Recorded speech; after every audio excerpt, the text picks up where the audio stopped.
Hello friends, hello ji, welcome everybody, welcome to this last session for the amendments। और ये अभी income tax के amendments complete होंगे आज, और इसके बाद फिर हम लोग जीएसटी के अमेंडमेंट्स को भी स्टार्ट कर देंगे।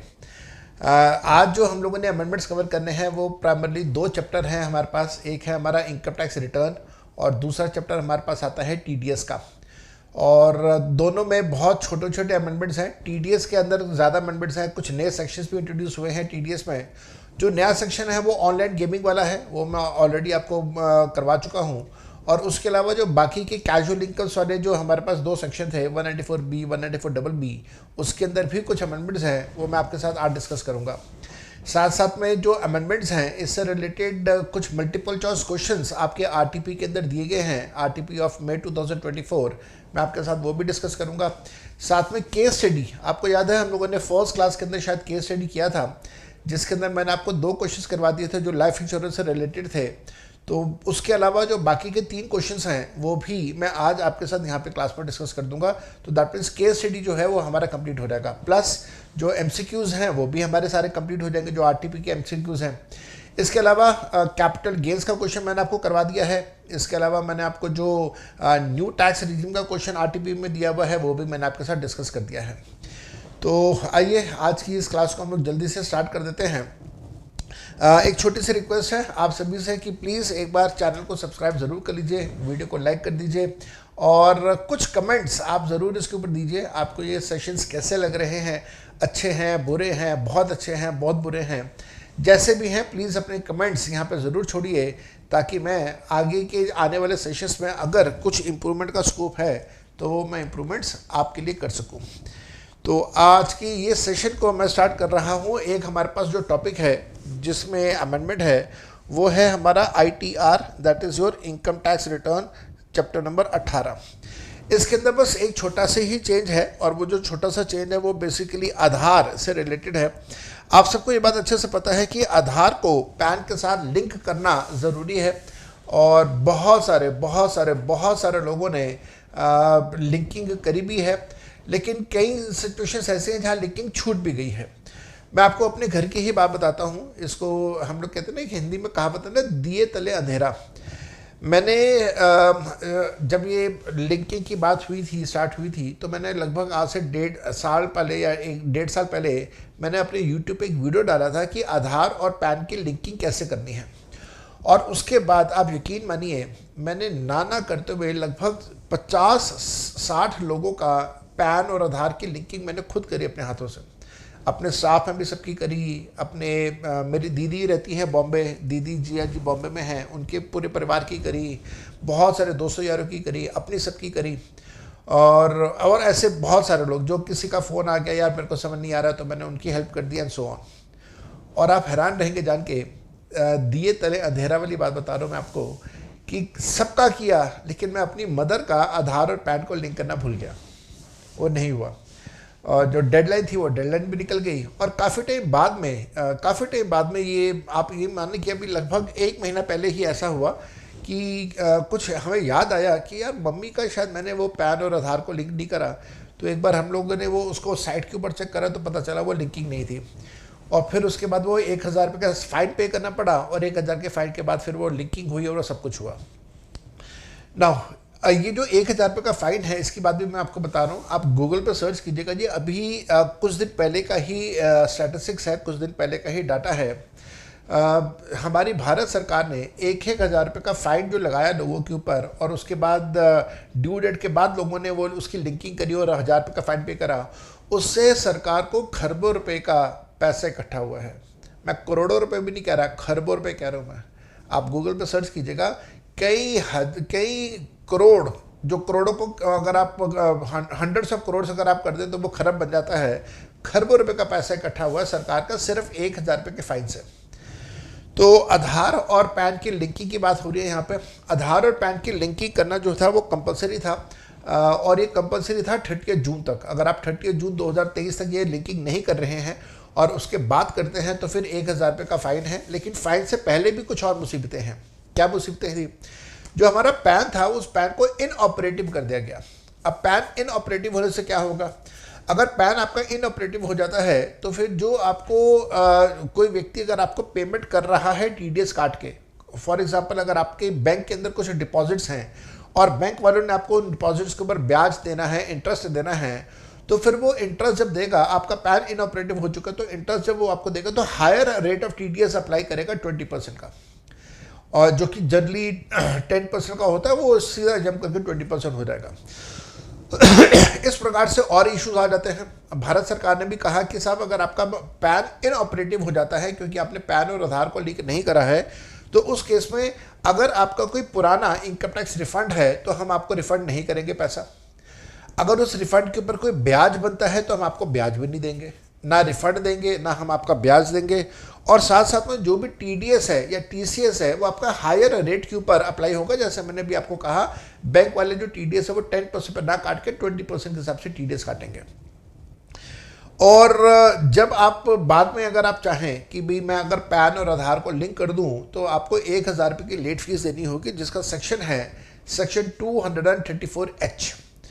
तो ये सारी बातें मैंने क्लास के अंदर भी डिस्कस करी हुई है, वो सारी बातें यहाँ पे है। और इनसे रिलेटेड एक हमारे पास क्वेश्चन भी आरटीपी के अंदर पूछा गया है जो मैं आपके साथ डिस्कस करूँगा।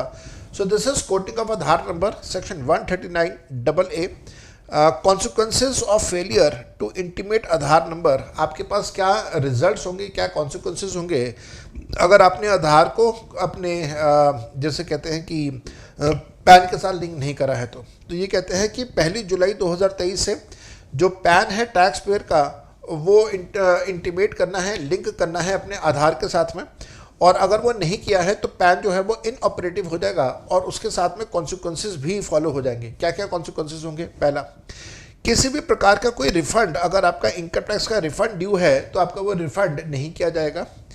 दूसरा, अगर आपका इनकम टैक्स रिफंड के ऊपर आपको कोई इंटरेस्ट मिलने वाला है तो आपको वो रिफंड के ऊपर इंटरेस्ट नहीं मिलेगा। तीसरा, आपका टीडीएस और टीसीएस जो है वो हायर रेट के ऊपर होगा, जो मैंने भी आपको एग्जांपल दिया कि बैंक वाले 10% पे टीडीएस ना करके 20% पे टीडीएस अप्लाई करेंगे। इसके साथ साथ में ध्यान रखिएगा कि आपका जो पैन इनऑपरेटिव हो गया उसको विदिन 30 डेज दोबारा से ऑपरेटिव किया जा सकता है, लेकिन उसकी शर्त यह है कि आपको आधार ये जो लेट फीस है वो 1000 रुपये की लेट फीस देनी होगी सेक्शन 234H में। तो जिस दिन आपने 234H में वो लेट फीस पे कर दी है तो लेट फीस पे करने के इमीडिएट बाद विदिन 30 डेज आपका जो पैन है वो दोबारा से ऑपरेटिव हो जाएगा, और ये जो कॉन्सिक्वेंसेज हैं वो एक तरह से सारे कॉन्सिक्वेंसेज आपके विड्रॉ हो जाते हैं। मैंने जैसे अभी आपको अपनी मदर का एग्जांपल दिया, कुछ दिन पहले की ही बात है, महीना भर पहले की ही बात है। तो मेरी मदर का जो मोबाइल नंबर है वो भी आधार के साथ लिंक्ड है, और आधार को जब आपने पैन के साथ लिंक कर दिया तो आपके मोबाइल के ऊपर वो सारे मैसेजेस आने स्टार्ट हो जाते हैं। तो 1000 रुपये की हमने फ़ीस पे करी तो उसका मैसेज आ गया, और उसके मेरे ख्याल से कुछ घंटों के बाद ही, 8-10 घंटों के बाद ही मैसेज आ गया था कि आपका जो पैन है उसको दोबारा से ऑपरेटिव कर दिया गया है। तो इवन तो यहाँ पे लिखा तो हुआ है 30 डेज, लेकिन मेरे ख्याल से वो 30 डेज होते नहीं हैं, इनफैक्ट 30 आवर्स भी नहीं होते। 7-8-10 घंटों के अंदर, 12 घंटों के अंदर ही वो पैन दोबारा से ऑपरेटिव हो जाता है। बस 1000 रुपये की फ़ीस आपको पे करनी है। अब वो जो 1000 की फ़ीस पे करनी है, लेट फीस पे करनी है, उसका एक बड़ा लंबा चौड़ा प्रोसीजर है। इनकम टैक्स की वेबसाइट पर जाके आपने वो पे करना है, उसका एक लंबा चौड़ा प्रोसीजर है जो कि हम लोग कभी बाद में डिस्कस करेंगे। नाउ आपके रिवीजन टेस्ट पेपर के अंदर आरटीपी के अंदर इससे रिलेटेड एक क्वेश्चन पूछा गया है, जो अभी लेटेस्ट आरटीपी आया था, मैं उसके बारे में बात कर रहा हूँ। ये क्वेश्चन क्या कहता है? कहता है राहुल नाम का एक व्यक्ति है जो इंडिया का सिटीजन है, मुंबई में रहता है, और वो अपनी आईटीआर हर साल टाइमली सबमिट कर देता है। उसके पास अपना आधार नंबर भी है, लेकिन उसने अपना आधार और पैन को लिंक नहीं करा है, और उसने अगस्त 2023 तक उसको इंटीमेट नहीं करा, इन्फॉर्म नहीं करा। हालांकि करना था जून तक, लेकिन अगस्त के महीने तक उसने नहीं करा, पैन और आधार की लिंकिंग नहीं करी। अब वो आपके पास आ रहा है 1 सितंबर 2023 को, और आपसे वो पूछ रहा है कि भाई मेरे ऊपर क्या कॉन्सिक्वेंसेज होंगे अगर मैंने अपने आधार को पैन के साथ लिंक नहीं करा, तो मेरे ऊपर क्या कॉन्सिक्वेंसेज होंगे ये बता दीजिए, और वो कॉन्सिक्वेंसेज कब से लागू होंगे। तो आपको ये बताना है कि भाई कॉन्सिक्वेंसेज जो है वो जुलाई 2023 से लागू होंगे, और ये 3 कॉन्सिक्वेंसेज हैं। अगर आपका कोई पुराना इनकम टैक्स रिफंड ड्यू है तो सरकार रिफंड नहीं करेगी, उस रिफंड के ऊपर अगर आपका कोई इंटरेस्ट है तो इंटरेस्ट भी सरकार आपको नहीं देगी। साथ साथ पे आपका जो टीडीएस और टीसीएस है वो हायर रेट के ऊपर कैलकुलेट किया जाएगा। तो ये 3 कॉन्सिक्वेंसेज हैं। और उसके बाद वो क्वेश्चन यहाँ तक तो खत्म हो गया। फिर क्वेश्चन का सेकंड पार्ट है, वो कहता है what would be your answer if mister Rahul wants to intimate his Aadhaar number to the prescribed authority now. अगर वो अब ये चाहता है कि मैं आधार को पैन के साथ लिंक कर दूँ तो क्या करना होगा। तो अब आपका आंसर ये होगा कि साहब उसको सेक्शन 234H के हिसाब से 1000 रुपये की फीस पे करनी होगी। और 1000 रुपये की फीस पे करने के बाद with in the period of 30 days उसका आधार और पैन जब लिंक हो जाएगा तो वो पैन जो उसका इनऑपरेटिव हो गया है उसे दोबारा से ऑपरेटिव कर दिया जाएगा। आपने एग्जाम के अंदर 30 डेज ही लिख के आना है। हालांकि असल ज़िंदगी की बात मैंने आपको बता दी कि असल ज़िंदगी में 30 डेज नहीं होते हैं। असल ज़िंदगी में कुछ घंटों के अंदर ही ऑपरेटिव हो जाता है। ये मैं अपने घर का एक्सपीरियंस आपके साथ शेयर कर रहा हूँ। तो आरटीपी का क्वेश्चन था जो मैंने समझा कि आपके साथ डिस्कस करूँ, मैंने आपके साथ पूरा डिस्कस कर दिया है। इसके बाद आपके पास टॉपिक आता है टीडीएस और टीसीएस का। टीडीएस और टीसीएस जो है इसके अंदर भी कुछ अमेंडमेंट्स हैं। आपको याद है एक सेक्शन हम लोगों ने टीडीएस में किया था, सेक्शन 206AB, जहाँ पे सेक्शन 206AB ये कहता है कि कुछ स्पेसिफाइड पर्सन्स होंगे, अगर उन स्पेसिफाइड पर्सन्स ने अपनी इनकम टैक्स रिटर्न वगैरह सबमिट नहीं करी है पिछले सालों की, तो फिर करंट ईयर में उसके ऊपर जब टीडीएस होगा तो वो टीडीएस हायर रेट के ऊपर अप्लाई होगा। अब वो जो स्पेसिफिक पर्सन है, उन स्पेसिफिक पर्सन की परिभाषा क्या है, डेफिनेशन क्या है, वो आपको इस सेक्शन 206AB के अंदर गिवन थी। उस डेफिनेशन में कोई बदलाव नहीं है। डेफिनेशन जो थी स्पेसिफिक पर्सन की वो ये थी कि उसने अपनी आईटीआर पिछले साल की सबमिट नहीं करी है और उसकी जो आईटीआर सबमिट करने की जो डेट है वो उसकी एक्सपायर हो चुकी है। साथ साथ में उसके पिछले सालों का एग्रीगेट टीडीएस और टीसीएस जो है वो 50,000 रुपये या 50,000 रुपये से ज़्यादा का था। ये अगर दोनों कंडीशन सेटिस्फाई हो रही है तो ऐसे व्यक्ति को हम लोग बोलते हैं कि वो स्पेसिफाइड पर्सन है। और स्पेसिफाइड पर्सन के लिए जो टीडीएस के रेट्स होंगे वो होंगे डबल द रेट अगर वो रेट इनकम टैक्स एक्ट में मेंशन्ड है, डबल द रेट अगर वो रेट हमारा फाइनेंस एक्ट में मेंशन्ड है, या फिर 5% whichever is higher. Obviously बात है मोस्ट ऑफ द केसेस में जो डबल द रेट है वो हायर आएगा। सिर्फ वो हमारे पास जो सेक्शन 194C है जहाँ पे टीडीएस का रेट 1% का रहता है या 2% का रहता है तो वहाँ पे 5% हायर आ जाएगा, लेकिन otherwise largely most of the cases में डबल द रेट जो है वही हायर होने वाला है। नाउ वहाँ पे जब हम लोग पिछले साल तक पढ़ाई करते थे हम तो ये कहते थे कि भाई स्पेसिफाइड पर्सन में हम शामिल नहीं करेंगे, स्पेसिफाइड पर्सन में हम लोग इंक्लूड नहीं करेंगे। किसको इंक्लूड नहीं करेंगे? एक ऐसे नॉन रेजिडेंट को इंक्लूड नहीं करेंगे जिसका परमानेंट इस्टेब्लिशमेंट इंडिया से बाहर है, या फिर मैं ऐसे बोल देता हूँ जिसका परमानेंट इस्टेब्लिशमेंट इंडिया में नहीं है। ऐसे व्यक्ति को हम यहाँ पे कंसिडर नहीं करेंगे, उसे स्पेसिफाइड पर्सन नहीं बोलेंगे। तो ये वाली बात नोट बना के हम लोगों ने लिखा हुआ है। लेकिन अब ये वाला पॉइंट है कि स्पेसिफाइड पर्सन में कौन कौन नहीं आएगा, उसके अंदर एक नया पॉइंट सरकार ने ऐड कर दिया है। और सरकार ने कहा कि स्पेसिफाइड पर्सन में वो पर्सन नहीं आएगा जिसको अपनी आईटीआर सबमिट नहीं करनी है। और ऐसे कौन से व्यक्ति होंगे उनको गवर्नमेंट नोटिफाई करेगी by the issue of the notification the official gazette. Government बताएगी कि ऐसे कौन से व्यक्ति हैं जिनको अपनी आईटीआर सबमिशन नहीं करनी है और जिनको हम लोग स्पेसिफाइड पर्सन की कैटेगरी से बाहर रखेंगे। लेकिन जहाँ तक मेरी थोड़ी सी लिमिटेड नॉलेज है उसके हिसाब से जिस समय मैं ये क्लास रिकॉर्ड कर रहा हूँ शायद कह रहा हूँ मैं, उस समय तक कोई नोटिफिकेशन नहीं आया है। अगर कोई नोटिफिकेशन आया है और मेरे नॉलेज में नहीं है तो मैं आपसे रिक्वेस्ट करूँगा कि प्लीज़ मेरे को इसके बारे में ज़रूर बता दीजिएगा। मैं भी अपडेट कर लूँगा अपने नोट्स को भी और अपनी नॉलेज को भी। अच्छा, एक तो ये हो गया 206AB। एग्जैक्टली सेम चीज़ टीसीएस में भी लिखी हुई थी। मैं टीसीएस की तरफ जा रहा हूँ थोड़ा सा, अगर आप आगे चलेंगे तो टीसीएस का सेक्शन आता है एग्जैक्टली सेम चीज़ के लिए। जो टीसीएस है उसका सेक्शन आता है सेक्शन 206CA।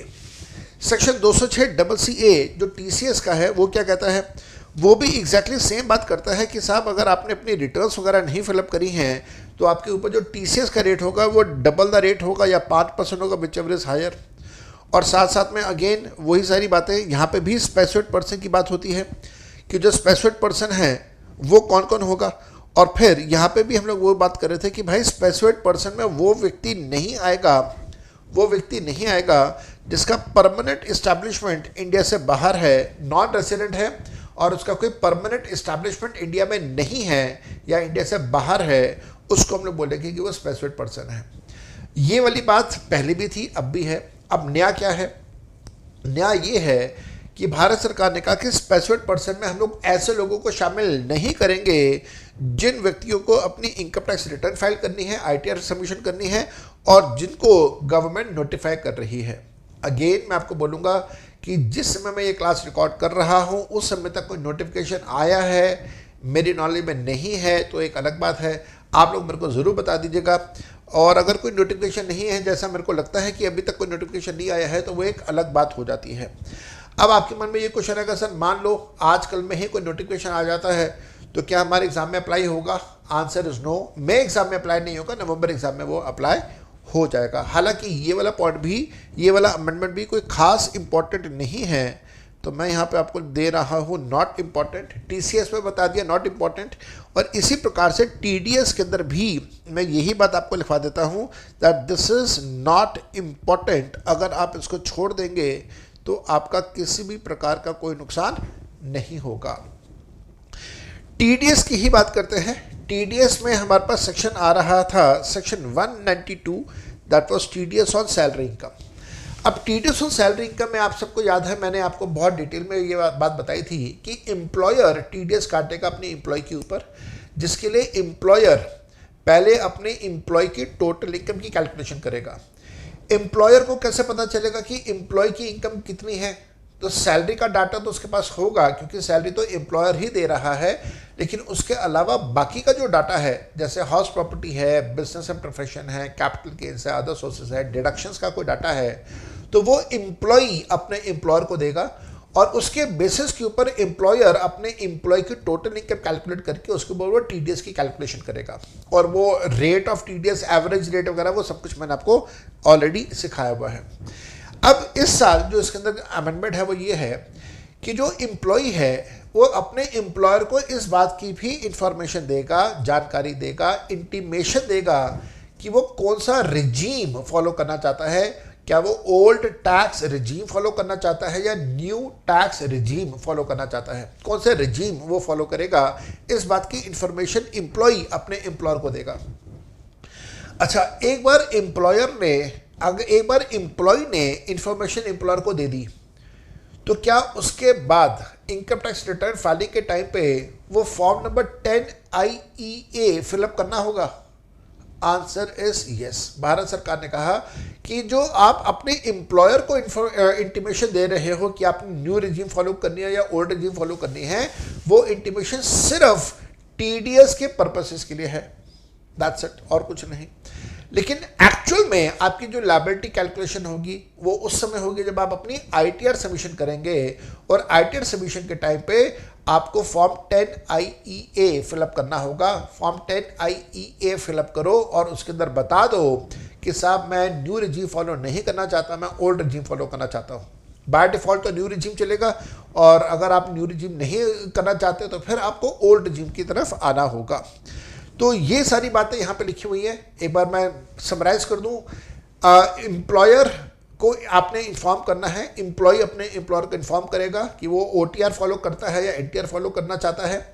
ये इन्फॉर्मेशन जो आपने एम्प्लॉयर को देनी है ये सिर्फ टीडीएस पर्पसेस के लिए है। आप ऐसा नहीं कह सकते कि भाई मैंने अपने एम्प्लॉयर को बता दिया है तो अब आईटीआर के टाइम पे मेरे को दोबारा से बताने की ज़रूरत नहीं है या वो फॉर्म 10IEA भरने की ज़रूरत नहीं है। नहीं, ऐसा नहीं है।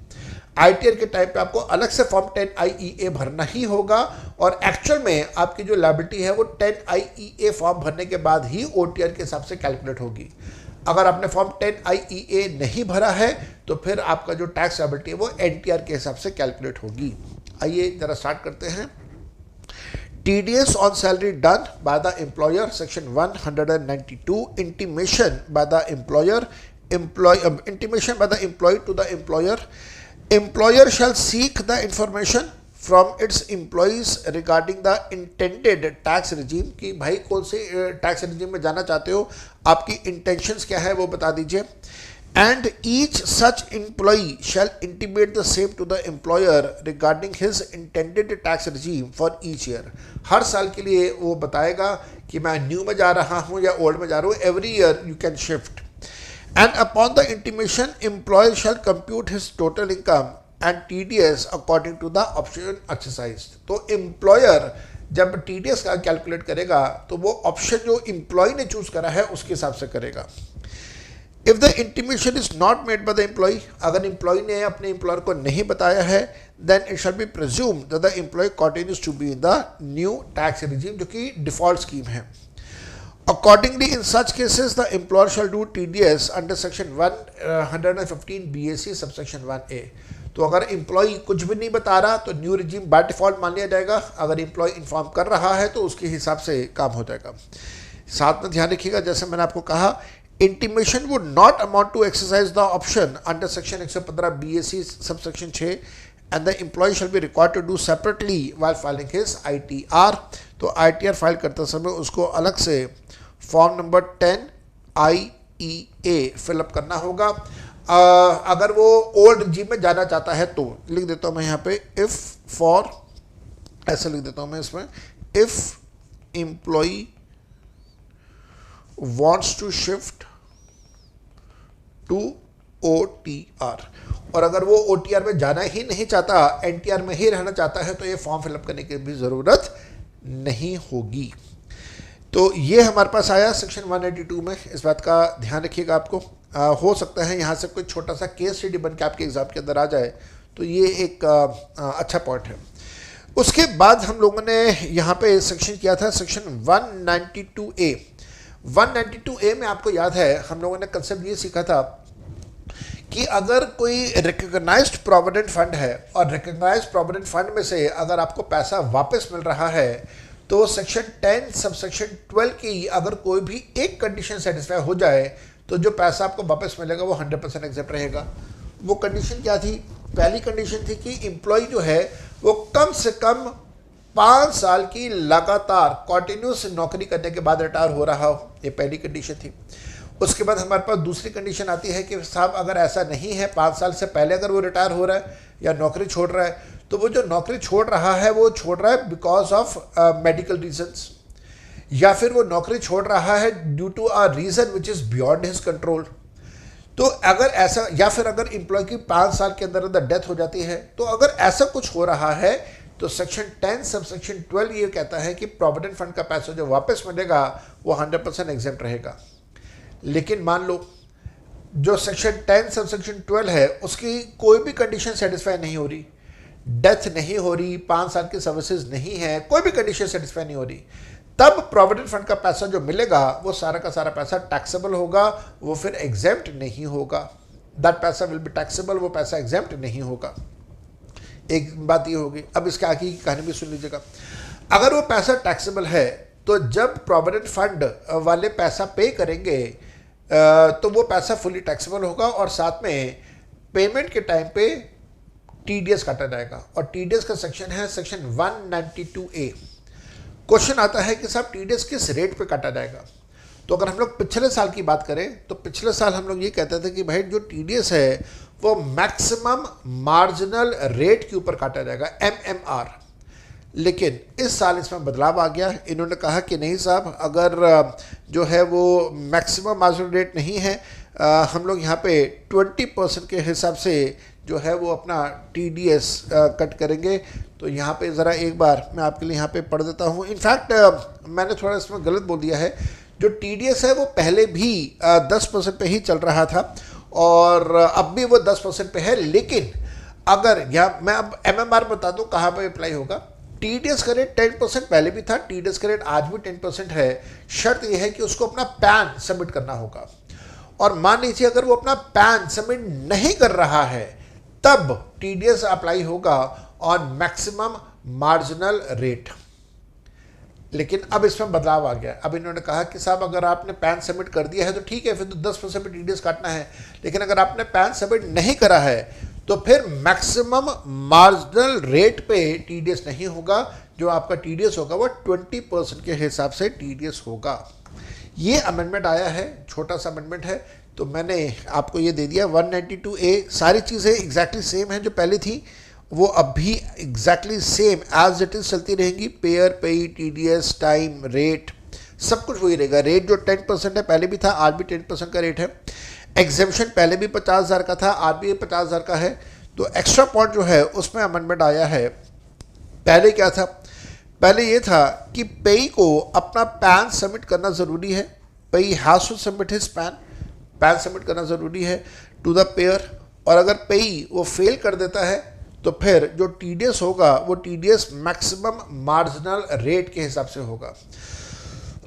अब इसमें बदलाव आ गया, उन्होंने ये वाला पॉइंट पूरा ही स्ट्राइक ऑफ कर दिया है, कट कर दिया है। और इन्होंने लॉ मेकर्स ने कहा कि अगर पैन आपने सबमिट नहीं करा है तो फिर जो टीडीएस होगा वो टीडीएस होगा 20% के हिसाब से, वो टीडीएस होगा फिर 20% के हिसाब से। तो ये इसके अंदर एक बदलाव है, ये इसके अंदर एक चेंज है। देन हमारे पास सेक्शन आता है सेक्शन 193। सेक्शन 193 मैं आपको इसका थोड़ा सा रिकॉल करवाऊँ। सेक्शन 193 जो है वो ये कहता है, सेक्शन 193 ये कहता है कि साहब जो सिक्योरिटीज़ हैं, सिक्योरिटीज़ के ऊपर अगर इंटरेस्ट पे करना है तो उस के सिक्योरिटीज़ के ऊपर जो इंटरेस्ट पे किया जाएगा उसमें टीडीएस होगा अगर वो अमाउंट 5,000 रुपये से ज़्यादा का है। इसके अंदर ना एक पॉइंट था जो मैंने आप लोगों को एक्स्ट्रा पॉइंट्स पर लिखवाया था, वो ये था कि अगर सिक्योरिटीज़ लिस्टेड हैं और डीमैट में भी है, मतलब लिस्टेड है और डीमैट के थ्रू अगर वो डीमैट में होल्ड करी हुई है, तो डीमैट वाली जो सिक्योरिटीज़ हैं उनके ऊपर टीडीएस नहीं काटा जाएगा। ये बात हम लोगों ने पहले सीखी थी। यहाँ देखिएगा जो एक्स्ट्रा पॉइंट्स हैं, जो आपका एग्जेम्पशंस हैं या एक्स्ट्रा पॉइंट्स हैं, वहाँ पे मैंने आपको ये वाला पॉइंट लिखवाया हुआ था कि साहब no TDS shall be done on the interest of the securities which are held in a demat form या डीमैटेरियलाइज्ड फॉर्म। तो उन सिक्योरिटीज़ के ऊपर आपका इंटरेस्ट के ऊपर कोई टीडीएस नहीं होगा। ये वाली बात पॉइंट नंबर 7 के अंदर यहाँ पे लिखी हुई है। ठीक, अब ये पॉइंट काट दिया इन्होंने और इन्होंने कहा कि साहब हम कोई एग्जेम्पशन नहीं देंगे।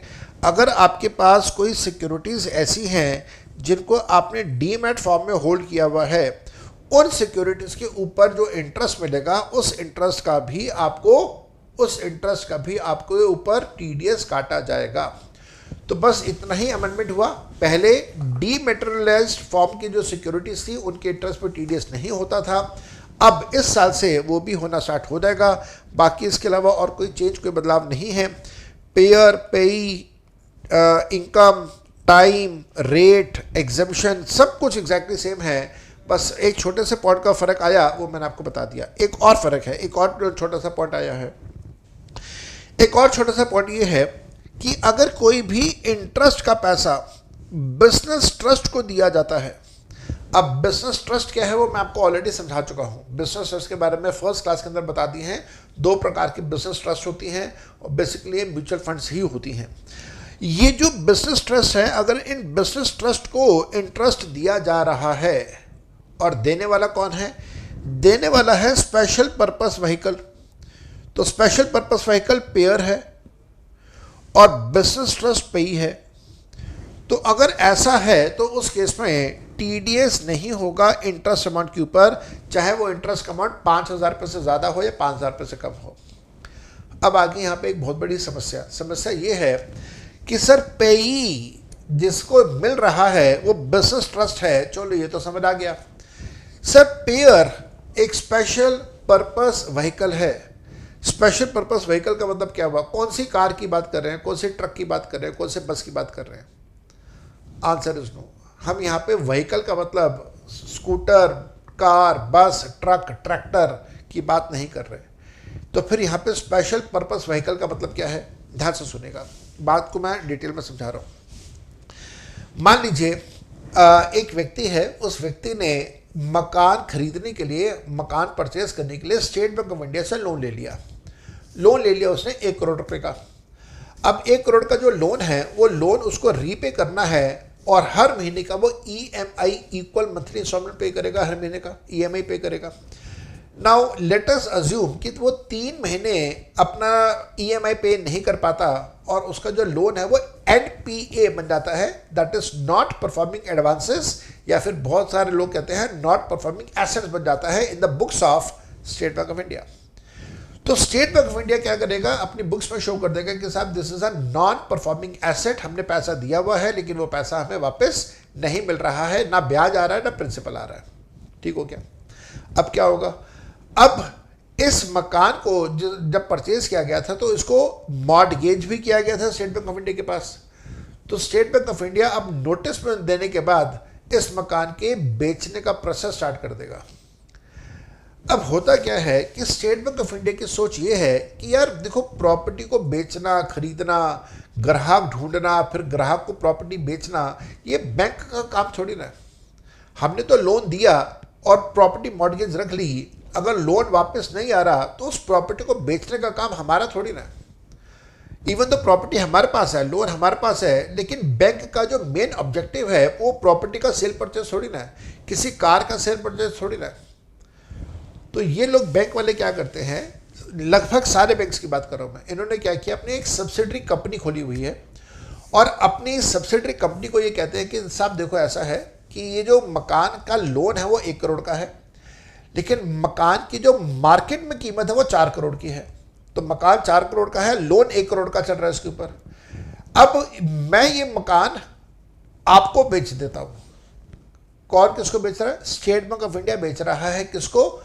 अपने सब्सिडरी को। कोई भी सब्सिडरी कंपनी हो सकती है। और सब्सिडरी क्यों खरीदेगी? सब्सिडरी इसलिए खरीदेगी क्योंकि वो जो स्टेट बैंक ऑफ इंडिया वो कहता है भाई देखो, मार्केट में कीमत 4 करोड़ की है, मैं आपको ये 2.5 करोड़ में दे दूंगा। तो बैंक का फायदा हो गया। क्या फायदा हो गया बैंक का कि 1 करोड़ का उसका सारा का सारा पैसा रिकवर हो गया, प्लस 1.5 करोड़ का मुनाफा भी हो गया। जो वो सब्सिडरी है उसको क्या फायदा हुआ? उसको ये फायदा हुआ कि जो 4 करोड़ की चीज है वो उसको 2.5 करोड़ में मिल गई।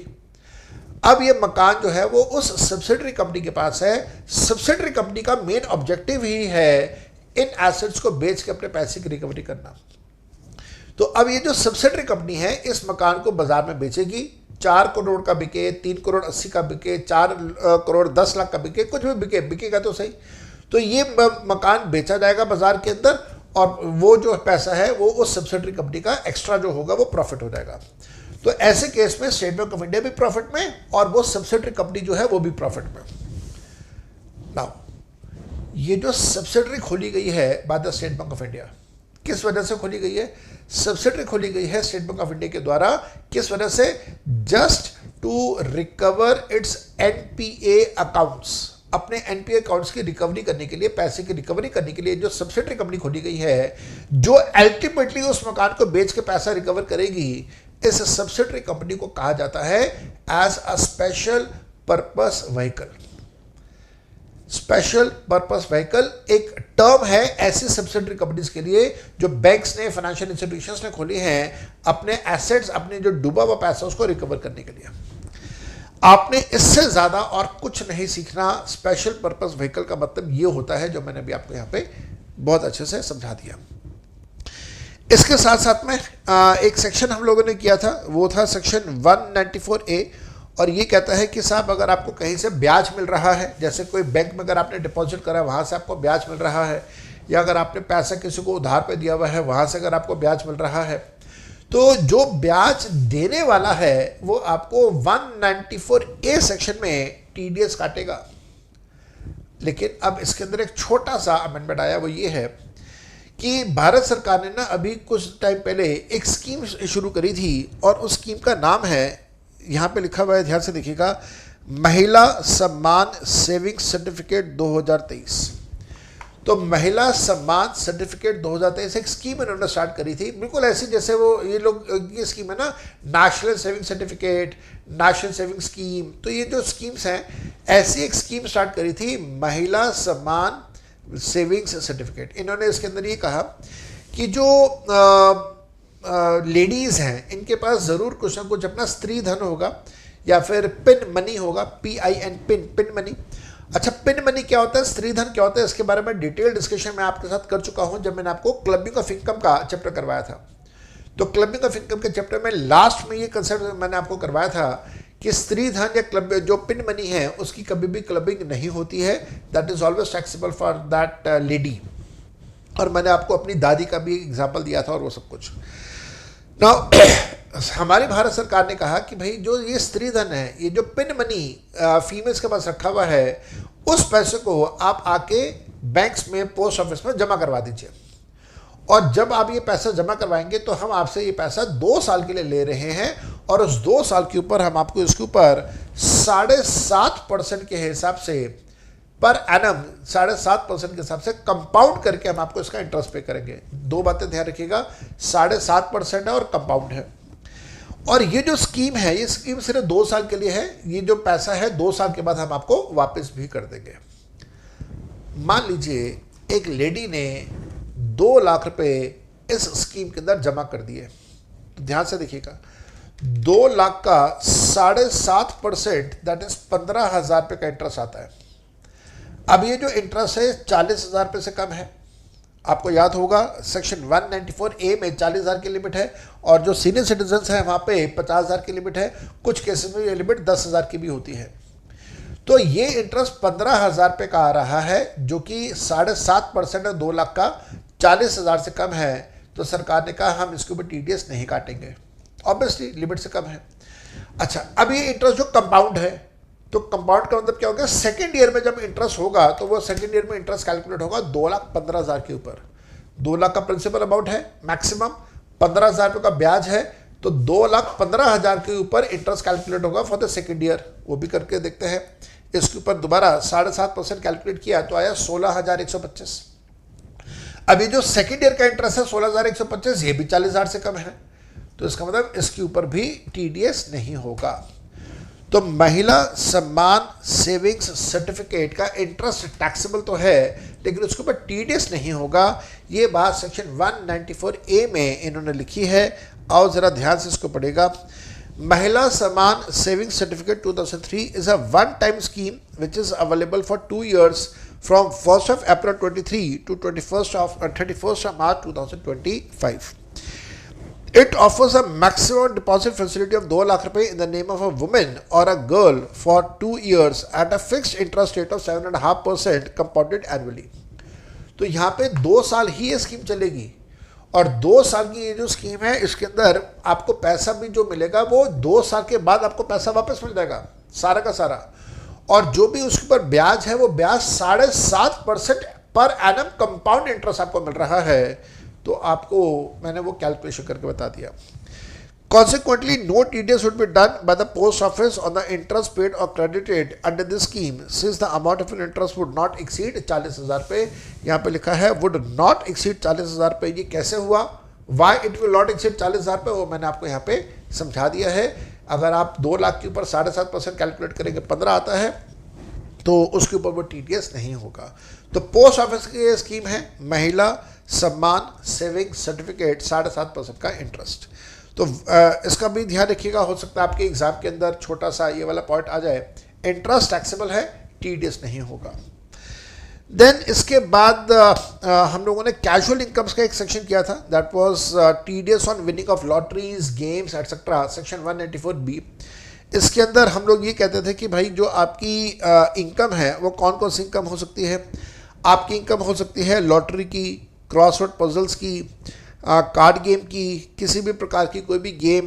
ऑनलाइन गेम को छोड़ दिया गया है, ऑनलाइन गेम यहाँ पे कवर नहीं होगा। गैम्बलिंग भी हो सकता है, बैटिंग भी हो सकता है। और ध्यान रखिएगा पूरे कानून के अंदर, पूरे इस सेक्शन के अंदर गैम्बलिंग और बैटिंग वर्ड पहले नहीं था, अब इन्होंने गैम्बलिंग और बैटिंग वर्ड को भी यहाँ पे इंक्लूड कर दिया है। हालांकि हमारी अंडरस्टैंडिंग ये थी कि जब ऊपर विनिंग्स लिख दिया है तो विनिंग्स में सभी प्रकार की विनिंग्स आ जाएंगी, गैम्बलिंग्स की विनिंग्स भी आ जाएंगी, बैटिंग की विनिंग्स भी यहाँ पे आ जाएंगी। लेकिन अब इन्होंने उसको स्पेसिफाई कर दिया कि साहब अजम्पशन की ज़रूरत नहीं है, हम स्पेसिफाई करके आपको बता रहे हैं कि गैम्बलिंग और बैटिंग भी इसी कैटेगरी के अंदर आ जाएगा। किसके ऊपर TDS होगा, जो भी व्यक्ति जो ये पैसा जीत रहा है, चाहे वो रेसिडेंट है या नॉन रेसिडेंट है, उसके ऊपर TDS होगा और वो सारी बातें। और TDS कितना होगा, TDS 30% का होगा। किस समय होगा, जिस समय भी ये पेमेंट की जाएगी। अब पिछले साल तक यहाँ पे एक पॉइंट ये था कि ये जो विनिंग्स हैं, ये विनिंग्स अगर 10,000 रुपये से कम की हैं तो उसके ऊपर टीडीएस नहीं होगा।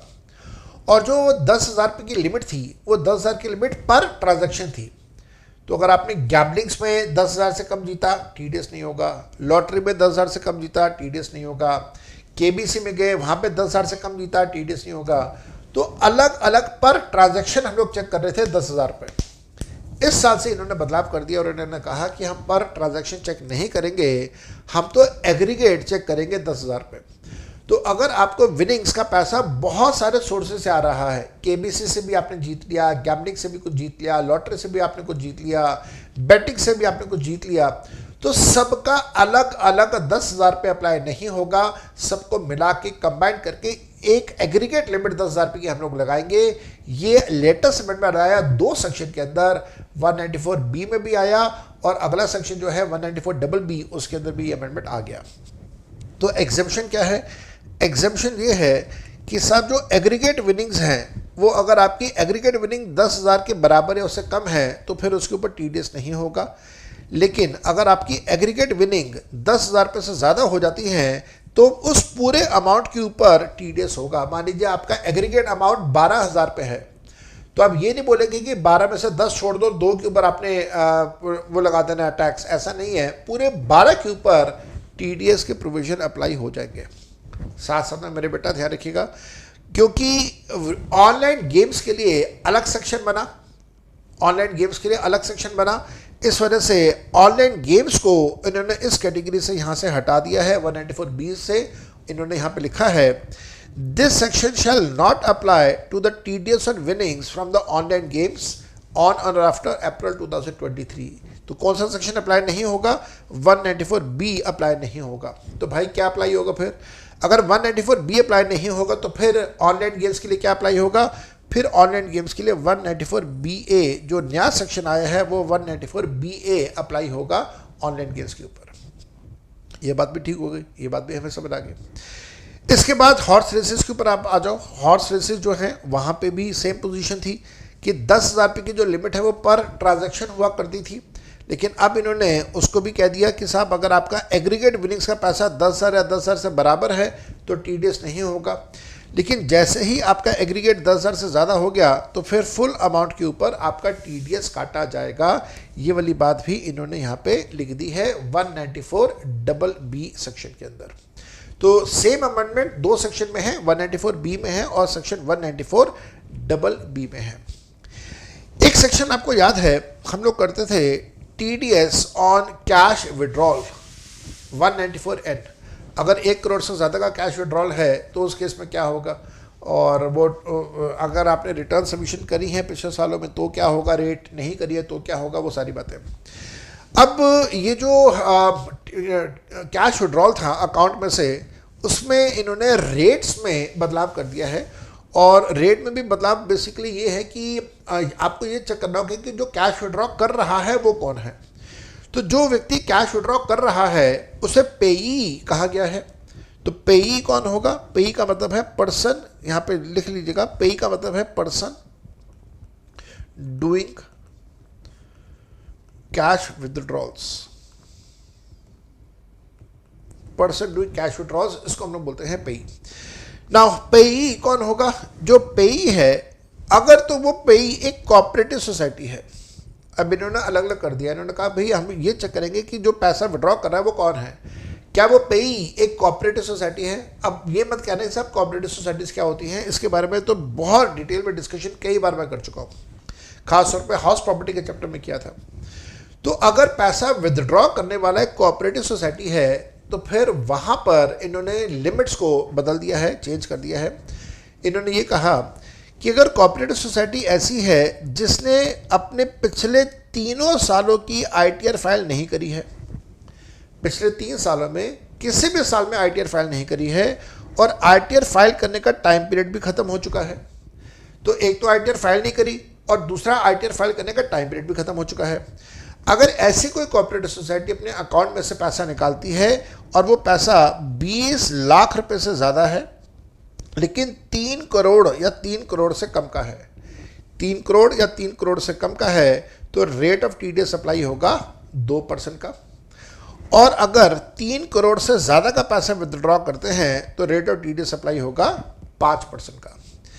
लेकिन मान लीजिए अगर कोऑपरेटिव सोसाइटी है जिसने अपने पिछले हर साल में अपनी आईटीआर फाइल करी है, पहले हम लोग क्या कर रहे थे, अगर आईटीआर फाइल नहीं करी है तो फिर 20 लाख से ज़्यादा लेकिन 3 करोड़ से कम पैसा विड्रॉ होता है तो 2% का टीडीएस, और 3 करोड़ से ज़्यादा अगर विड्रॉ होता है तो 5%। ये नए रेट्स हैं, 3 करोड़ की लिमिट नई लिमिट आई है। मान लीजिए अगर वो रेगुलर बेसिस पे अपनी आईटीआर फाइल करी और पिछले हर साल की आईटीआर फाइल की गई है, और तो उस केस में 3 करोड़ से ज़्यादा पैसा अगर विड्रॉ होता है तो 2% का टीडीएस है, और यहाँ पे लिमिट 3 करोड़ कर दी गई है। अदरवाइज आपको पता ही है ये लिमिट 1 करोड़ रुपए होती है। तो कोऑपरेटिव सोसाइटीज की limit has been increase from 1 crore to 3 crore. मान लीजिए कोई ऐसा व्यक्ति है जो कि कोऑपरेटिव सोसाइटी के अलावा कोई और है, it is a person other than a cooperative society, it is a person other than a cooperative society. तो it can be a company, it can be a partnership firm, individual, Hindu undivided family, कोई भी हो सकता है। तो ऐसे case में क्या होगा, अगेन अगर वो एसएससी ने अपने हर साल अपनी रिटर्न फाइल करी है तो वहाँ पे 1 करोड़ की लिमिट होगी, और 1 करोड़ से ज़्यादा विड्रॉ करने पे 2% का टीडीएस रेट है। लेकिन मान लीजिए अगर उसने अपने पिछले सालों की रिटर्न फाइल नहीं करी है, अगर उसने अपने पिछले सालों की 3 सालों की रिटर्न फाइल नहीं करी है तो फिर टीडीएस का रेट क्या होगा, 20 लाख से ज़्यादा होने पे लेकिन 1 करोड़ से कम होने पे 2%, और 1 करोड़ से ज़्यादा होने पे 5%। तो बेसिकली अब आप कहेंगे सर अमेंडमेंट क्या है ये बता दो।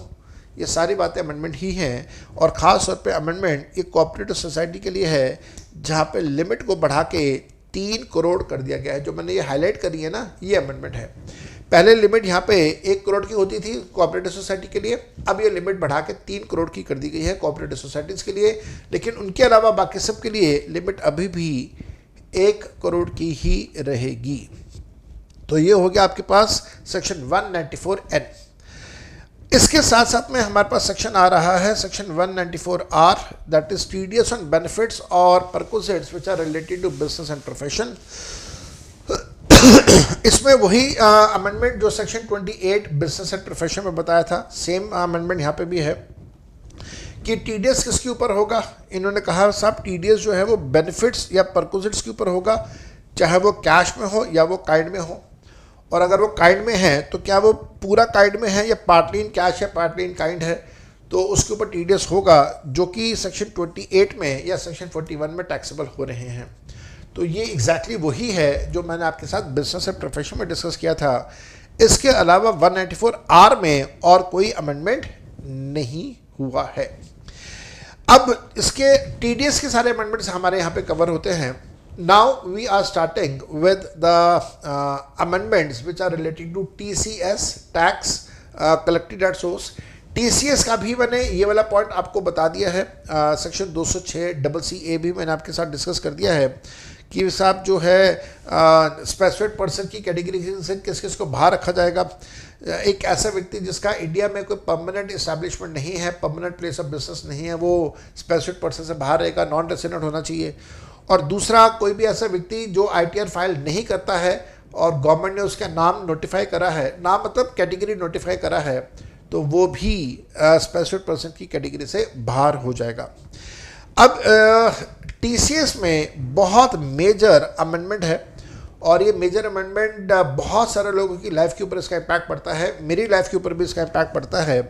ये है TCS in case of LRS and OTPP। अब LRS आपको पता है लिबरलाइज्ड रेमिटेंस स्कीम।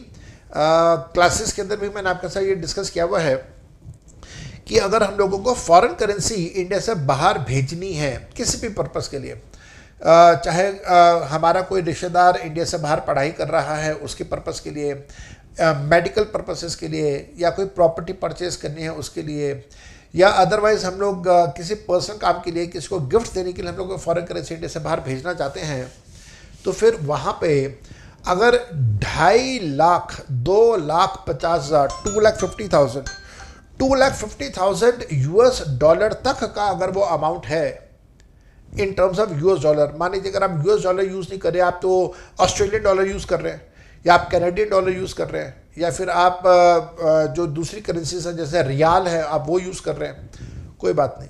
उन सारी करेंसीज को हम लोग यूएस डॉलर के डिनोमिनेशन में कन्वर्ट करके लिमिट चेक कर लेंगे।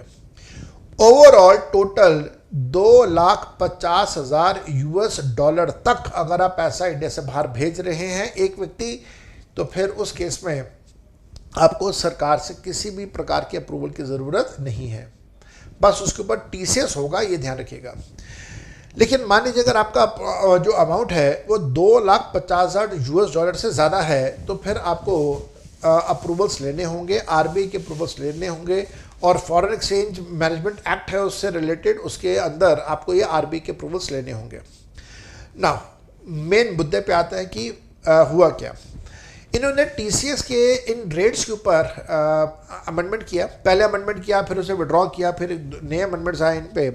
और अब जो पोजीशन है वो ये है कि अगर आप इंडिया से बाहर फॉरेन करेंसी भेज रहे हैं और वो आप भेज रहे हैं under the scheme of liberalised remittance scheme LRS, तो जैसे मैंने आपको कहा कि 2.5 लाख यूएस डॉलर तक आप पैसा भेज सकते हैं बिना किसी अप्रूवल के। आपको किसी बैंक से, किसी आरबीआई से, किसी सरकारी डिपार्टमेंट से आपको कोई अप्रूवल नहीं लेना है, बट ये होगा कि आपका टीसीएस होगा। अब टीसीएस कितना होगा? देखिए, मान लीजिए आपने 2 लाख डॉलर इंडिया से बाहर भेजे, और आज की डेट में जो डॉलर का रेट है वो लगभग 87 रुपीज़ का है, तो 2 लाख डॉलर को मैंने 87 से मल्टीप्लाई कर दिया, तो समवेयर अराउंड आपने 1,74,00,000 रुपये इंडिया से बाहर भेजे। अब आपने उसको इंडियन करेंसी में कन्वर्ट करके कैलकुलेट किया तो 1,74,00,000 रुपये आ गया, 1,74,00,000 रुपीज़ आ गया। 1,74,00,000 रुपीज़ जो है ये टोटल इंडियन करेंसी का अमाउंट है, जो कि 7 लाख से ज़्यादा है, 7 लाख। अब इन्होंने एग्जेम्पशन जो दिया है वो 7 लाख रुपए का दिया है। दैट मीन्स अगर आप फॉरेन करेंसी इंडिया से बाहर भेज रहे हैं और जो टोटल अमाउंट है वो आपका 7 लाख रुपए या 7 लाख रुपए से कम का है, तो हम आपके ऊपर टीसीएस की प्रोविजन अप्लाई नहीं करेंगे। लेकिन आप फॉरेन करेंसी इंडिया से बाहर भेजते हैं जिसकी इंडियन करेंसी में वैल्यू 7 लाख रुपए से ज़्यादा है, तो फिर वहाँ पर टीसीएस के प्रोविजंस अप्लाई करे जाएंगे। कितना, ध्यान से देखिएगा। अगर तो फॉरेन करेंसी आपने इंडिया से बाहर भेजी है और वो जो आपने फॉरेन करेंसी भेजी है वो आपने हायर एजुकेशन के लिए भेजी है। अब हायर एजुकेशन का मतलब क्या है? हायर एजुकेशन का एग्जैक्टली वही मीनिंग है जो सेक्शन 80E में हम लोगों ने पढ़ा था। 80E में क्या पढ़ा था? 80E कहता है कि साहब हायर एजुकेशन का मतलब है किसी भी तरह की कोई भी पढ़ाई लिखाई जो 12वीं क्लास के बाद की जाती है। That means graduation and post graduation courses, doctorate courses and उन सब के लिए। तो अगर 80E में अगर जो डिफाइंड है हायर एजुकेशन, आप हायर एजुकेशन के लिए पैसा इंडिया से बाहर भेज रहे हैं, ध्यान से सुनिएगा, अगर हायर एजुकेशन के लिए पैसा इंडिया से बाहर भेज रहे हैं, यह हायर एजुकेशन किसका हो सकता है? यह हायर एजुकेशन हो सकता है अपने स्पाउस का, अपने बच्चों का, या किसी डिपेंडेंट व्यक्ति का जो आपके ऊपर डिपेंडेंट है। अगर आप उसके लिए ये पैसा इंडिया से बाहर भेज रहे हैं और ये पैसा हायर एजुकेशन के लिए जा रहा है, और ये जो पैसा है इसका सोर्स आपके लिए एजुकेशन लोन था, आपने एजुकेशन लोन लिया था किसी फाइनेंशियल इंस्टीट्यूशन से, और एजुकेशन लोन लेके आप हायर एजुकेशन के लिए पैसा इंडिया से बाहर भेज रहे हैं, तो सरकार ने कहा कि 7 लाख रुपए तक का अगर ये अमाउंट है तो हम आपके ऊपर टीसीएस नहीं लगाएंगे। लेकिन अगर ये अमाउंट 7 लाख रुपए से ज़्यादा हो जाता है तो हम आपके ऊपर 0.5% का टीसीएस अप्लाई करेंगे।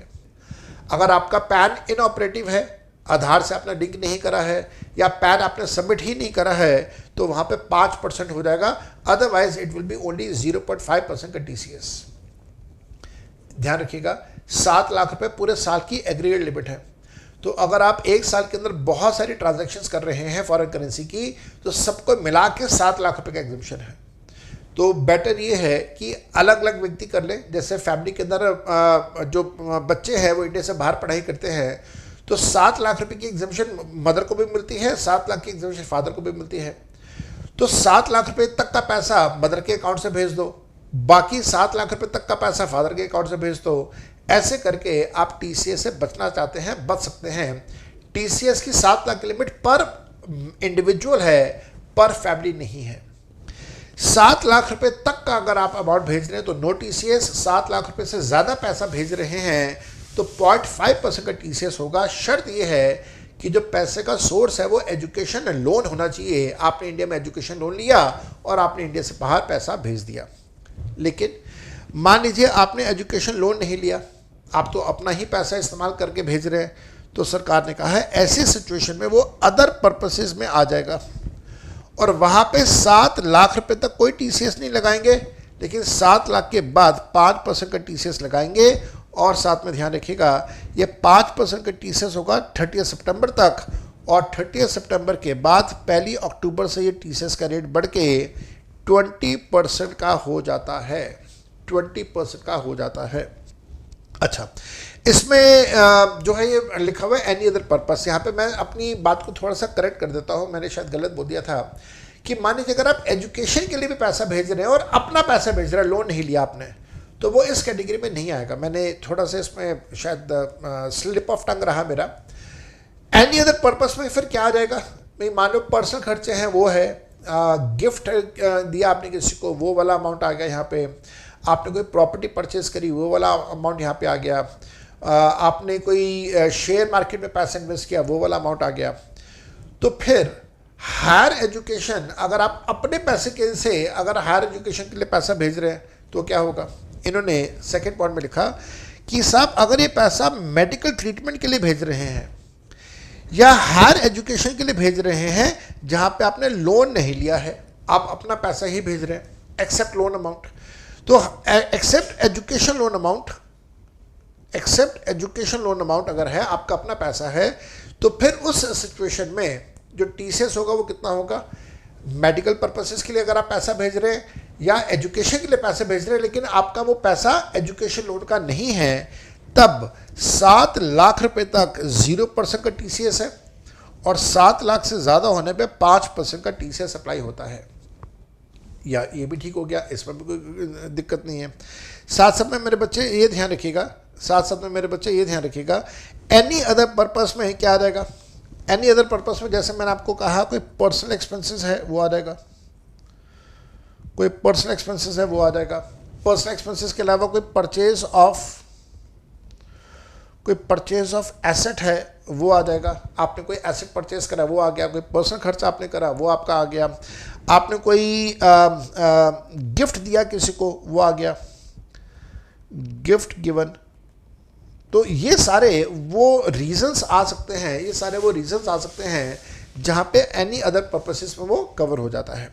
सो अब अगर मैं समराइज कर दूँ, फॉरेन करेंसी आप इंडिया से बाहर भेजिए, 2,50,000 US डॉलर तक अगर आप भेज रहे हैं तो आपको किसी सरकार या किसी सरकारी डिपार्टमेंट का अप्रूवल की ज़रूरत नहीं है। आप पैसा फ्री ऑफ कॉस्ट भेज सकते हैं, मतलब विदाउट एनी अप्रूवल से आप पैसा भेज सकते हैं। इसको कहा जाता है लिबरलाइज्ड रेमिटेंस की। अब जब जो पैसा आप पैसा इंडिया से बाहर भेज रहे हैं उसको इंडियन करेंसी में कन्वर्ट करें। अगर इंडियन करेंसी में उसकी कीमत 7 लाख रुपए तक की है तो टीसीएस नहीं लगेगा, 7 लाख से ज़्यादा है तो टीसीएस लगेगा। अब ये चेक करा जाएगा कि वो पैसा आपने किस वजह से बाहर भेजा। अगर आपने एजुकेशन पर्पसेस के लिए पैसा बाहर भेजा लोन लेके, एजुकेशन लोन लेके, तो टीसीएस का रेट जो अप्लाई होगा वो होगा 0.5%। अगर आपने वो पैसा इंडिया से बाहर भेजा अपना पैसा यूज़ करके तो टीसीएस का रेट अप्लाई होगा 20%। और अगर आपने 20% कह रहा हूँ मैं, सॉरी 5%। अगर आपने ये पैसा मेडिकल पर्पसेस के लिए भेजा तो भी 5%। लेकिन इसके अलावा अगर आप पर्सनल पर्पसेस के लिए किसी और काम के लिए भेज रहे हैं तो टीसीएस का रेट अप्लाई हो जाएगा वहाँ पे 20% के हिसाब से। 7 लाख रुपए तक तो वैसे ही सारा का सारा एग्जेप्ट हो जाता है। ठीक हो गया। अब इसमें भी इस बात का आप ध्यान रखिएगा, यहाँ पे जो हम लोग बात कर रहे हैं कि जो रेट्स हैं वो 5% है, 20% है, वो सारी बातें मैंने आपको यहाँ पे बता दी हैं। नाउ इसके साथ साथ में ध्यान रखिएगा कि जो 5% का टीसीएस रेट है वहाँ पे इन्होंने कहा हाँ, मतलब वो यहाँ पे हाँ, तो ये यहाँ पे था, वो मैं अगले पॉइंट पर चला गया गलती से। तो 5% और 20% वाला ध्यान रखिएगा। अक्टूबर 2023 के बाद अगर आप भेजते हैं तो 20% है, अदरवाइज 5% के हिसाब से काम चलेगा। अच्छा, अब इसके अलावा दूसरा जो हमारे पास पॉइंट था, वो दूसरा पॉइंट हमारे पास था OTPP। OTPP का फुल फॉर्म है ओवरसीज टूर प्रोग्राम पैकेज। तो अगर आप इंडिया से बाहर घूमने के लिए जा रहे हैं और आपने किसी टूर ऑपरेटर के थ्रू अपना सारा बंदोबस्त करवाया है, तो आप टूर ऑपरेटर को भी तो पैसा पे करेंगे। तो टूर ऑपरेटर को जब आप पैसा पे करेंगे, वहाँ पर भी फॉरेन करेंसी यूज़ हो जाएगी। तो वहाँ पे TCS के रेट्स कितने होंगे, उसके लिए हमारे पास अलग सेक्शन है, section 206C sub section 1G clause B। ये क्या कहता है? ये कहता है कि सब जो TCS का रेट होगा वो 5% का अप्लाई होगा बिना किसी एग्जम्पशन लिमिट के। जो 7 लाख की एग्जम्पशन लिमिट थी वो भी अप्लाई नहीं होगी अगर ये रेमिटेंस सितंबर 2023 से उससे पहले किया है तो। लेकिन अगर आपका रेमिटेंस अक्टूबर 2023 से उसके बाद हो रहा है, अक्टूबर 2023 से उसके बाद हो रहा है, तब 7 लाख की लिमिट आ जाएगी। 7 लाख की लिमिट तक 5% है, और 7 लाख से बियॉन्ड अगर आप पैसा दे रहे हैं तो 20% का TCS अप्लाई होगा। ये रेट्स आपको याद करने होंगे, आपको एग्जाम के अंदर ये रेट्स कभी भी गिवन नहीं होंगे। इससे रिलेटेड एक बहुत अच्छा मल्टीपल चॉइस क्वेश्चन बना के आपके RTP के अंदर दिया है, मैं आपके साथ वो डिस्कस कर रहा हूँ। इलस्ट्रेशन नंबर 17 है मेरे इस असाइनमेंट के अंदर, जो कि आपके RTP के अंदर एक बहुत अच्छा MCQ बना के इन्होंने दिया है। ज़रा इसको अच्छे से ध्यान से पढ़ेगा। क्या कहता है ये कहता है कि मिस्टर सुनील नाम का एक व्यक्ति है जिसने एजुकेशन लोन लिया है 8 लाख रुपए का on 1 July 2023 from the State Bank of India for his son's MBA from Oxford University of United Kingdom and remitted the set amount through the same bank which is authorised dealer under LRS। He further remitted 2 lakh रुपए। अब ध्यान रखिएगा, यहाँ पे 8 लाख रुपए education loan का है, यहाँ पे 8 लाख रुपए एजुकेशन लोन का है। तो आप क्या करेंगे, 8 लाख में से 7 लाख रुपए छोड़ देंगे, बाकी बच गया 1 लाख। इस 1 लाख के ऊपर 0.5% का TCS अप्लाई होगा, क्योंकि ये एजुकेशन लोन का पैसा आपने भेजा है। इसके आगे क्या कहता है? कहता है इसने इसके अलावा 2 लाख रुपए का पैसा अक्टूबर में भेजा है अपने बेटे को उसके पर्सनल एक्सपेंडिचर के लिए। अब ये 2 लाख का पैसा वो भेज रहा है पर्सनल एक्सपेंडिचर के लिए, तो कौन सी कैटेगरी में आ जाएगा? अदर्स की कैटेगरी में आ जाएगा। और पैसा भेज कब रहा है? 15 अक्टूबर को भेज रहा है। तो ध्यान से देखिएगा, ऊपर मैंने आपको ये बात बताई थी, अगर ये पैसा 15 अक्टूबर को भेज रहा है तो इसका मतलब हो गया कि वो 20% की कैटेगरी में आ गया। पर्सनल एक्सपेंसेस हैं, पर्सनल एक्सपेंसेस हैं, 7 लाख रुपए से ज़्यादा का अमाउंट है, तो 5% का है सितंबर तक और 20% अप्लाई हो जाता है अक्टूबर से।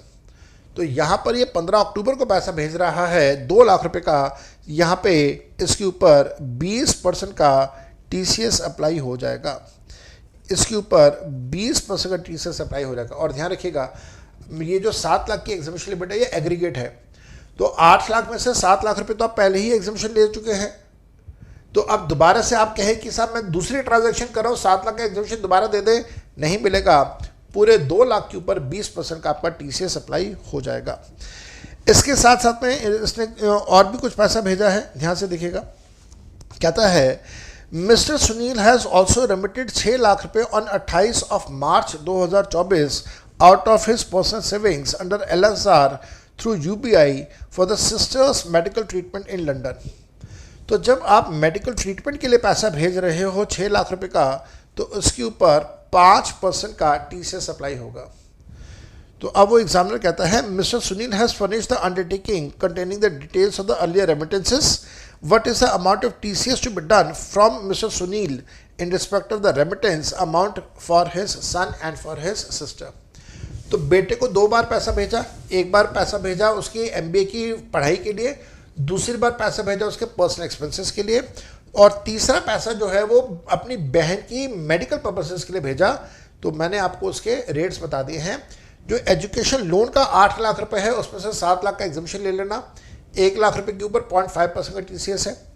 जो 2 लाख पर्सनल एक्सपेंसेस के लिए हैं उसके ऊपर 20% है, क्योंकि अक्टूबर के बाद भेज रहा है, और साथ साथ में 6 लाख रुपए जो और दे रहा है उसके ऊपर 5% लगेगा, क्योंकि ये मेडिकल पर्पसेस के लिए जा रहा है। अब आपके पास यहाँ पे आंसर्स हैं।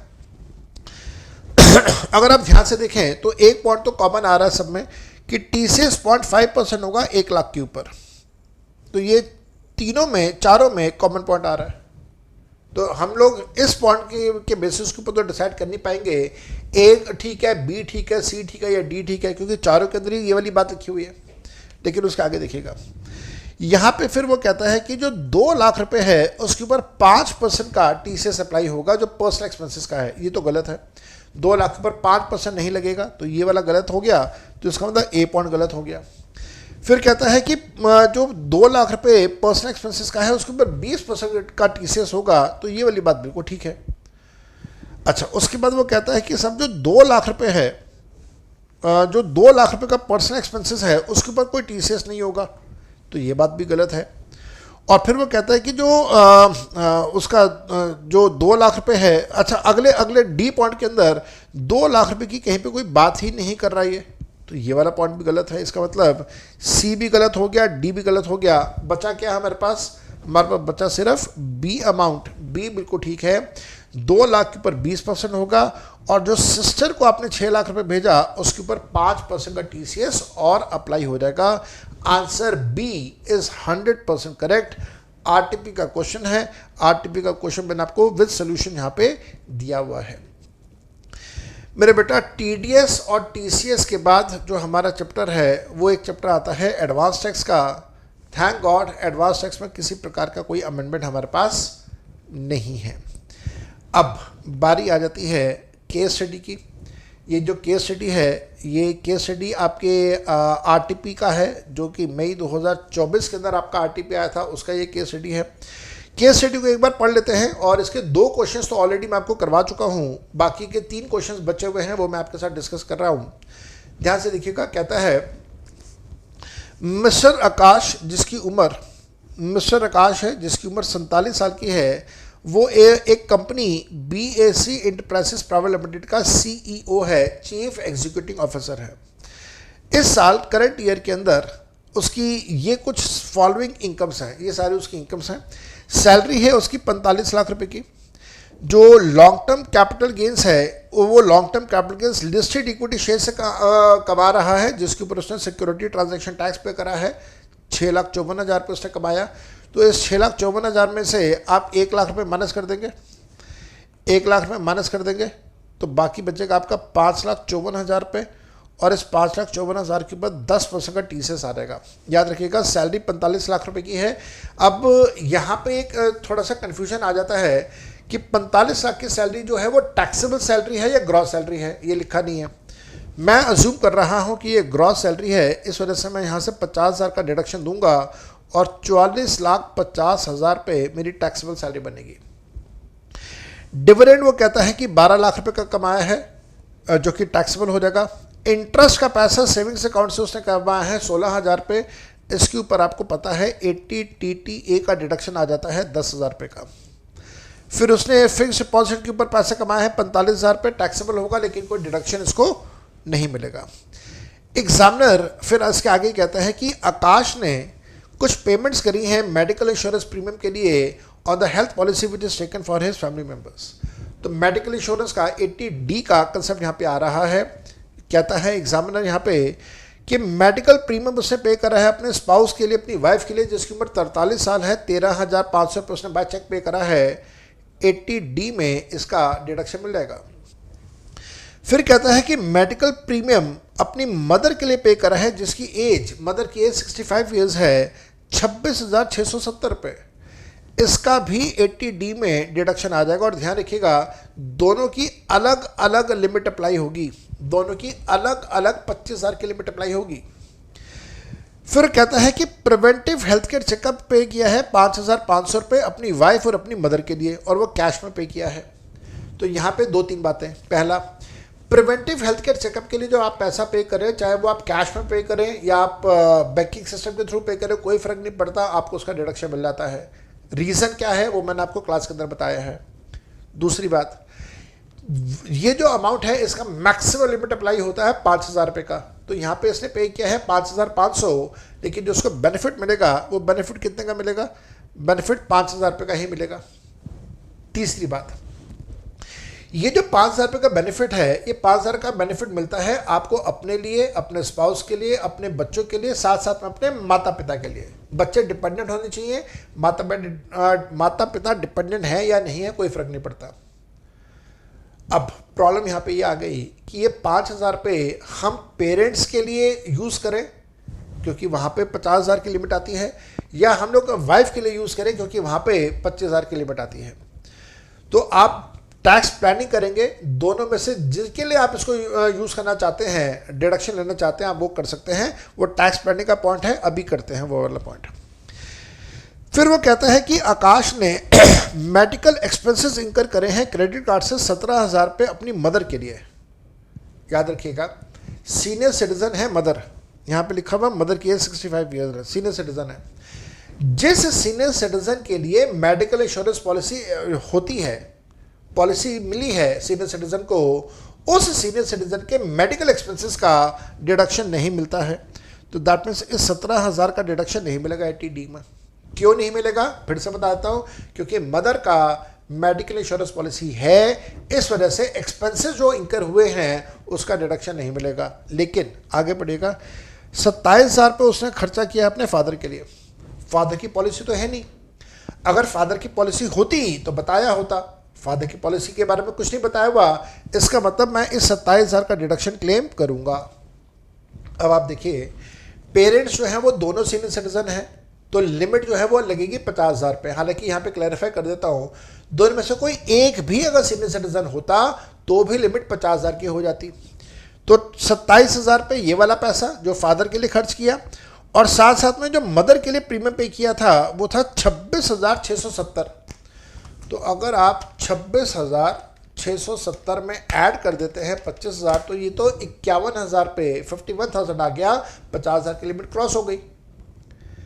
अब अगर मैं प्रिवेंटिव हेल्थ केयर का 5,000 का बेनिफिट इसके अंदर इंक्लूड करना चाहूँ तो मेरे को तो ऑलरेडी नुकसान हो जाएगा, लिमिट पूरी हो चुकी है। अब ज़रा वाइफ के लिए करके देखते हैं। वाइफ का जो पैसा था वो था 13,500, तो यहाँ पे लिमिट अप्लाई होती है 25,000 की, और 25,000 की लिमिट मेरे को तो लग नहीं रहा कि पूरी हो रही है। हाँ, नहीं हो रही पूरी। तो अब क्या करें, जो 5,000 पे आपने वो वाला लेना है प्रिवेंटिव हेल्थ केयर चेकअप का, वो आप वाइफ के लिए, वाइफ की जो लिमिट है 25,000 पे, वहाँ पे ले लीजिए ताकि आप मैक्सिमम बेनिफिट एंजॉय कर सकें। मैंने ऐसा ही करके दिखाया है आपको यहाँ पे, ऐसा ही मैंने यहाँ पे आपको करके दिखाया है। थोड़ा सा अगर आप नीचे जाके देखेंगे तो मैंने 80D का डिडक्शन आपको बताया है कि कैलकुलेट कैसे हुआ। मैंने आपको यहाँ पे ये कहा कि साहब हम लोग पेमेंट यहाँ पे करते हैं अपने लिए, अपने स्पाउस के लिए और अपने डिपेंडेंट बच्चों के लिए, और पेमेंट करते हैं पेरेंट्स के लिए। पेरेंट्स में जो है वो क्या क्या आएगा, मदर का अमाउंट आ जाएगा 26,670 का, और साथ साथ में जो मेडिकल एक्सपेंसेस मदर के हैं वो नहीं आएगा क्योंकि उनकी इंश्योरेंस पॉलिसी है। लेकिन जो फादर हैं, फादर के मेडिकल एक्सपेंसेस 27,000 रुपये के आ जाएंगे। जब आप इन दोनों को ऐड कर देते हैं तो टोटल आ जाता है 53,000। That will be restricted to 50,000 रुपये since both are senior citizens.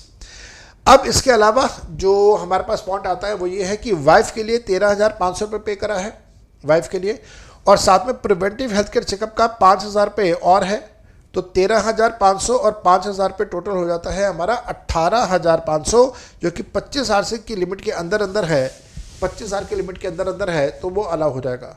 जब आप इस 50,000 को और 18,500 रुपये को ऐड कर देते हैं तो ये टोटल आ जाता है 68,500 रुपीज़। तो 68,500 रुपीज़ का डिडक्शन मिल जाएगा अंडर सेक्शन 80D। ठीक हो गया? मेरे ख्याल से यहाँ पे आपको कोई दिक्कत होनी नहीं चाहिए। 80D हम लोगों ने यहाँ पे कैलकुलेट कर दिया है। आगे चलते हैं।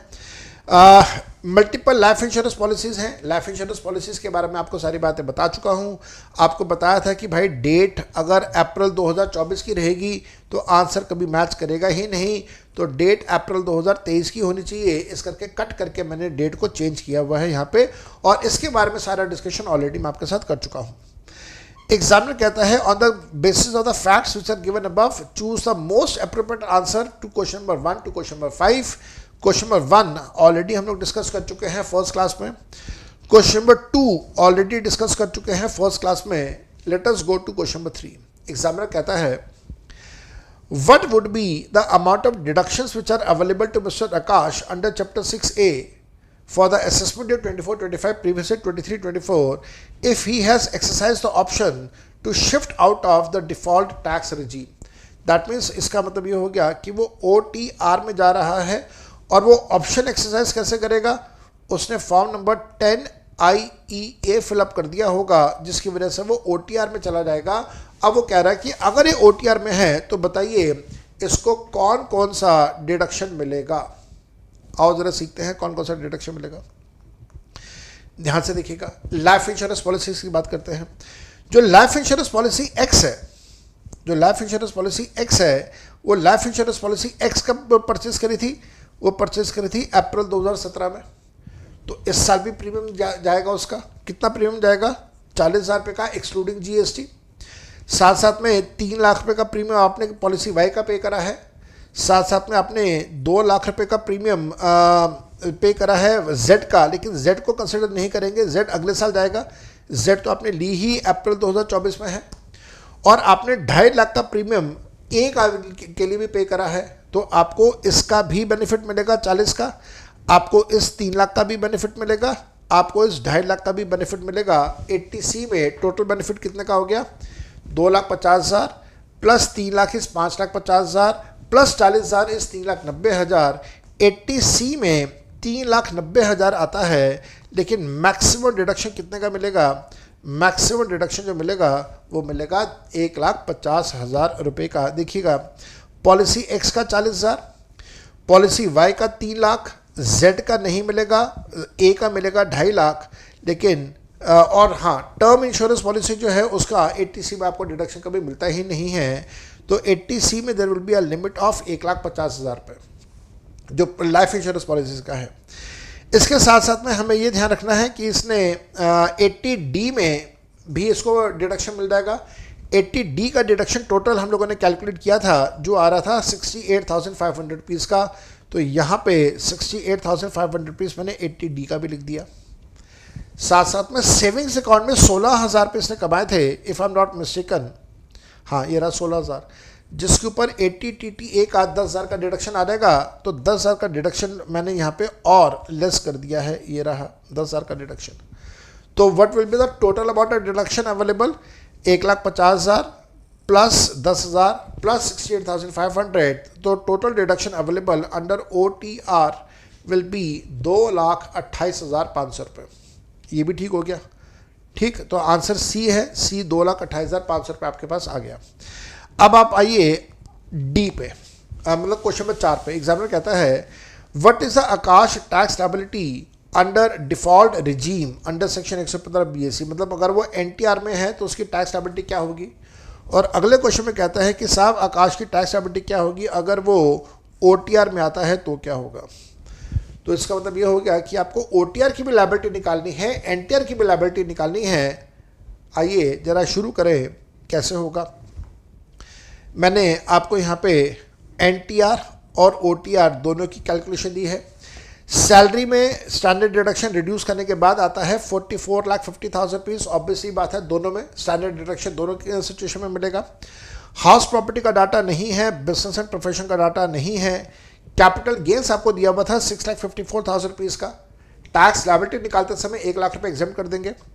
देन डिविडेंड का पैसा 12 लाख रुपए दिया हुआ है और आपको सेविंग्स अकाउंट के ऊपर इंटरेस्ट 16,000 रुपये का दिया हुआ है।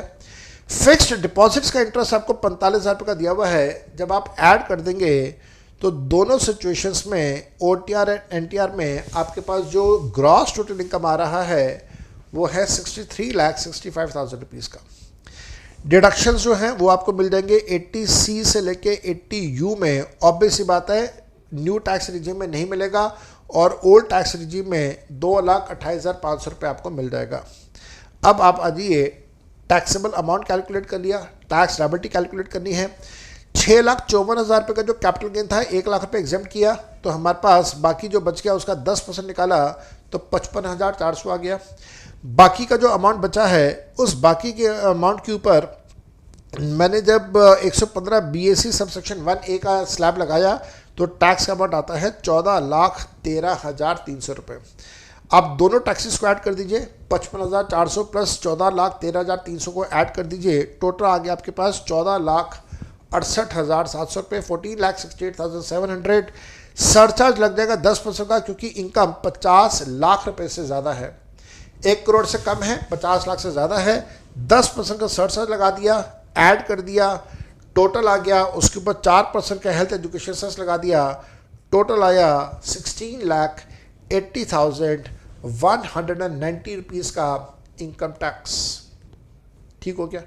अब आ जाओ OTR में। OTR में 2,28,500 का हमने डिडक्शन दिया, तो जो टोटल इनकम हमारे पास बच गया वो है 61,36,500 रुपीज़। अगेन कैपिटल गेन में 1 लाख रुपये एग्जाम करके टैक्स निकाला, दैट इज 55,400 रुपीज़। बाकी की जो इनकम बच गई उसके ऊपर पुराने स्लैब रेट के हिसाब से जो फाइनेंस एक्ट में गिवन है उसके हिसाब से टैक्स निकाला, तो 14,57,250 रुपीज़ आ गया।